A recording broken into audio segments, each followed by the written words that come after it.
Hello everyone, welcome to online education. आज के इस वीडियो में हम लोग पढ़ेंगे क्लास 6 हिस्ट्री बुक का chapter 7 from a kingdom to an empire का पार्ट 2। तो आज का हमारा पहला टॉपिक जो है वो है अशोकाज इंस्क्रिप्शन डिस्क्राइबिंग कलिंगा वार। अशोका की एक इंस्क्रिप्शन है जो कि कलिंगा वार को डिस्क्राइब कर रही है। अब देखते हैं कि इसमें अशोका क्या कहता है। और मेरे इस वीडियो लेक्चर को शुरू से लेकर एंड तक ज़रूर देखना, क्योंकि आज के इस वीडियो लेक्चर में जो आपको इन्फॉर्मेशन मिलने वाली है वो बहुत ही ज़्यादा इम्पॉर्टेंट है। So let's start.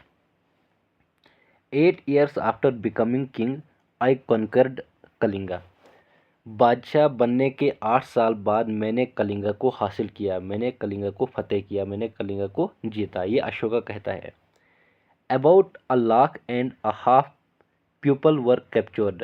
लगभग 1.5 लाख लोग जो हैं उनको पकड़ा गया, उनको कैप्चर किया गया। And more than a lakh of people were killed. और उसके बाद 1 लाख से ज़्यादा लोग जो हैं वो मारे गए थे इस वार में। दिस फिल्ड मी विद सारो वाई। और कहता है कि इस चीज़ ने मुझे बहुत ही ज़्यादा दुखी किया, और क्यों किया वो भी नीचे यहाँ पर बताया गया है। Whenever an independent land is conquered. जब भी एक इंडिपेंडेंट लैंड को कॉन्कर्ड किया जाता है, उसको जीता जाता है, उसको हासिल किया जाता है, लाख्स ऑफ पीपल डाई। लाखों लोग जो हैं वो मर जाते हैं, और बहुत सारे लोग जो हैं जिनको कैदी बनाया जाता है, और ब्राह्मण्स और मॉन्क्स जो हैं वो भी मर जाते हैं। ये अशोका का कहना है। और इन्हीं चीज़ों ने मुझे बहुत ही ज़्यादा दुखी कर दिया, ये अशोका का कहना है। People who are kind to their relatives, friends. लोग जो बहुत ही काइंड होते हैं, बहुत ही हमदर्द रहते हैं, दयालु रहते हैं अपने रिश्तेदारों से और अपने दोस्तों से, और जो मास्टर अपने ग़ुलामों से बहुत ज़्यादा मतलब दयालु रहते हैं, बहुत ज़्यादा काइंड रहते हैं, और अपने सर्वेंट से, तो वो सारे मर जाते हैं। और उनके जो लव्ड वंस होते हैं, उनके जो प्यारे होते हैं, वो सारे मर जाते हैं। इसीलिए that's why I am sad, इसीलिए मैं बहुत ही ज़्यादा मायूस हूँ। And have decided to observe धम्मा।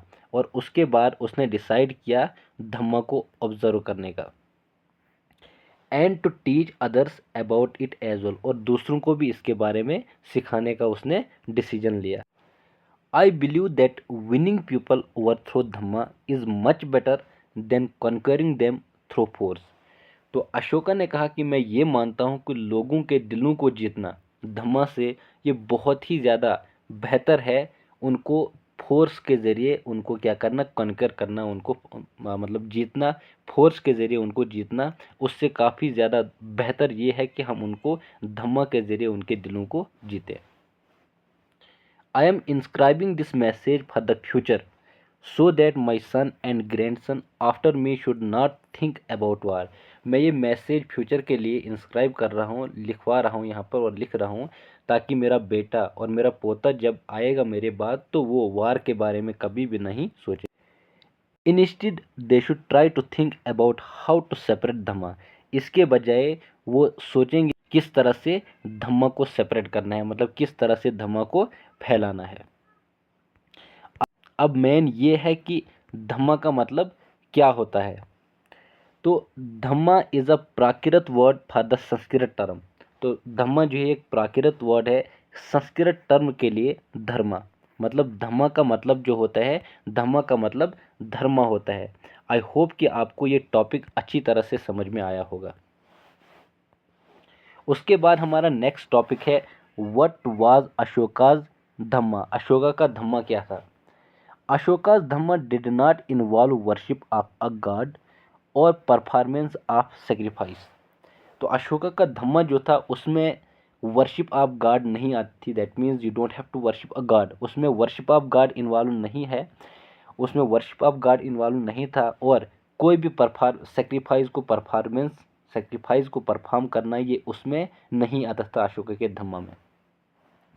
उसको ऐसा लगा कि जैसे एक बाप जो होते हैं, एक फादर जो होते हैं, वो अपने बच्चों को सिखाता है, तो उसकी भी एक ड्यूटी होती है कि वो अपने सब्जेक्ट को क्या करे, अपने सब्जेक्ट को इंस्ट्रक्ट करे, उनको इंस्ट्रक्शन दे, उनको कुछ नसीहत दें।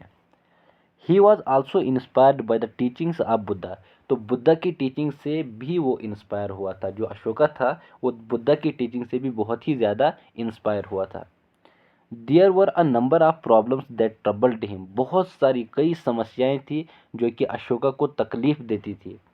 लोग जो एम्पायर के अंदर रहते थे वो अलग अलग मजहबों को फॉलो करते थे और इससे ना कभी कभी कन्फ्लिक्ट होती थी उनके बीच में। मतलब ये सारी चीज़ें उनके बीच में कभी कभी लड़ाइयाँ और झगड़े पैदा करती थी।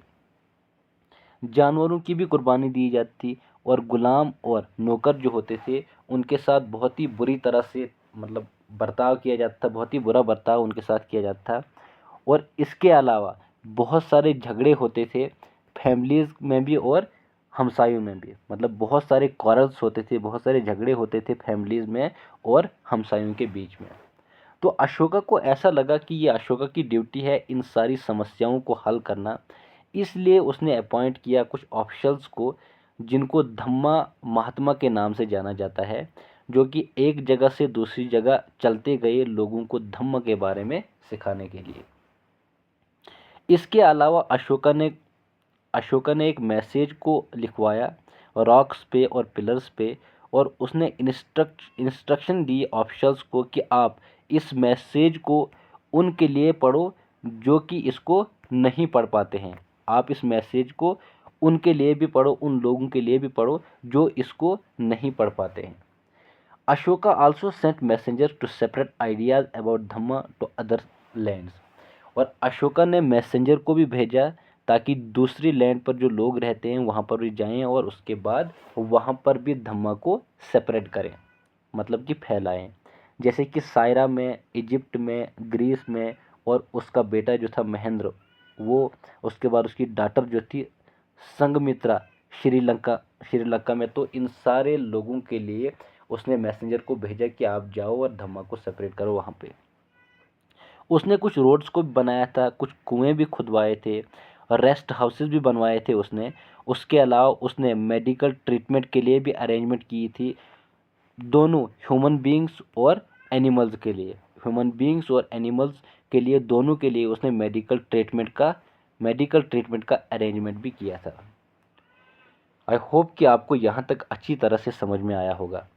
उसके बाद नेक्स्ट टॉपिक है हमारा Ashoka's message to his subject. अब उसने अपनी आवाम को, अपने सब्जेक्ट को क्या मैसेज दिया था।